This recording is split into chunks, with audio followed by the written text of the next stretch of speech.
À l'attention des Occidentaux, le message, c'est clairement celui de la menace.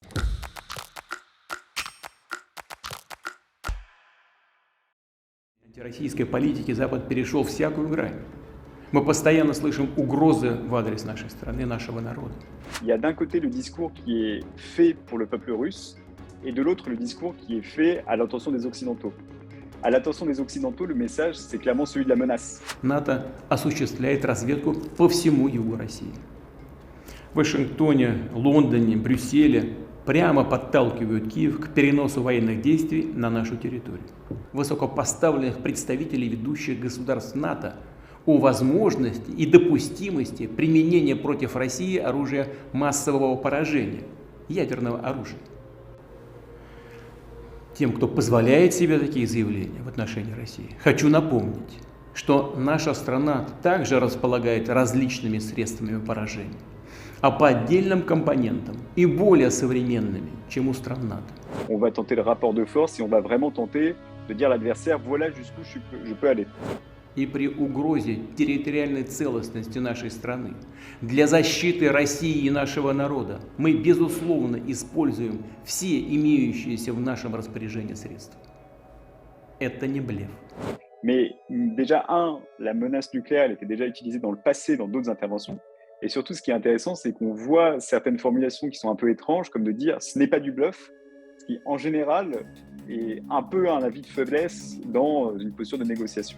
Que ce soit Vladimir Poutine, son ministre de la Défense ou les médias russes, on a passé un certain nombre de temps à parler de la menace du feu nucléaire. De devoir repréciser qu'il ne s'agit pas de bluff, ça tend à essayer de redonner un petit peu de force à cet argument qui avait perdu du sens. En gros, c'est un peu comme la personne qui crie au tout le temps. À force de dire qu'on peut utiliser l'arme nucléaire, on finit par croire qu'on ne l'utilisera jamais. Предложение Министерства обороны и Генерального штаба о проведении в Российской Федерации частичной мобилизации. Повторю, речь идет именно о частичной мобилизации. Ce qui est intéressant dans la partie qui vise le peuple russe, c'est que d'une part, on retrouve tous les poncifs de la rhétorique de justification. C'est-à-dire, on ne fait pas la guerre, on ne fait que se défendre, l'Ukraine n'existe pas, et en plus on mène une guerre juste. В ходе решения главных задач по защите Донбасса наши войска, исходя из планов и решений Министерства обороны и Генерального штаба по общей стратегии действий, освободили от неонацистов и значительные территории Херсонской и Запорожской областей, ряд некоторых других районов.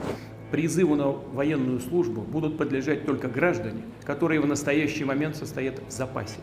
И прежде всего те, кто проходил службу в рядах вооруженных сил, имеет определенные военно-учетные специальности и соответствующий опыт. Призванные на военную службу перед отправкой в части в обязательном порядке будут проходить дополнительную военную подготовку с учетом опыта специальной военной операции. Указ о частичной мобилизации. On voit bien qu'il y a cette dialectique très étrange qui consiste à dire, à un moment donné, tout se passe selon les plans qui ont été prévus par le ministère de la Défense.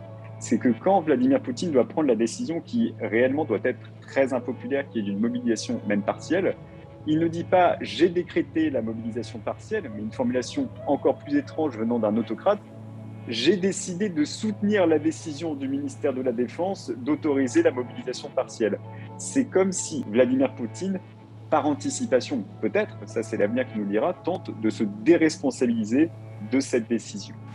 Хочу подчеркнуть, мы знаем, что большинство людей, живущих на освобожденных от неонацистов территориях, а это прежде всего исторические земли Новороссии, не хотят оказаться под игом néonazistского режима. Cette rhétorique de justification qui est en train de s'installer, on voit plusieurs éléments qui tiennent à la fois du logos et du pathos. Sur logos, il y a vraiment la volonté d'apporter des faits qui ne sont d'ailleurs pas facilement vérifiables sur le fait que l'OTAN tente de menacer la Russie en engageant des manœuvres militaires, en commençant des missions de reconnaissance. Si tout ça est un peu douteux. Mais d'un point de vue de pathos, vis-à-vis du peuple russe, il y a aussi une autre justification qui tient déjà à expliquer que des exactions seraient commises par ceux qui continuent d'appeler les néo-nazis en place à Kiev. Et aussi, ce qui est intéressant d'un point de vue historique, c'est d'expliquer que les territoires qui sont acquis font partie historique de la Novorossiya, c'est-à-dire de la Nouvelle-Russie, qui est une terre qui, au final, a toujours appartenu à la Russie. Donc là, ce qui peut être inquiétant dans l'absolu, même si on peut toujours se dire que c'est quand même ce qui existe depuis le début, c'est une position de négociation et surtout de bluff vis-à-vis de l'Occident, ça consiste en dire tout ça en réalité a toujours fait partie de la Russie. Donc s'opposer au fait de reprendre des territoires qui ont toujours été à nous, c'est menacer de nous faire la guerre. Et si vous nous faites la guerre, vous savez très bien quelle sera la conséquence ultime.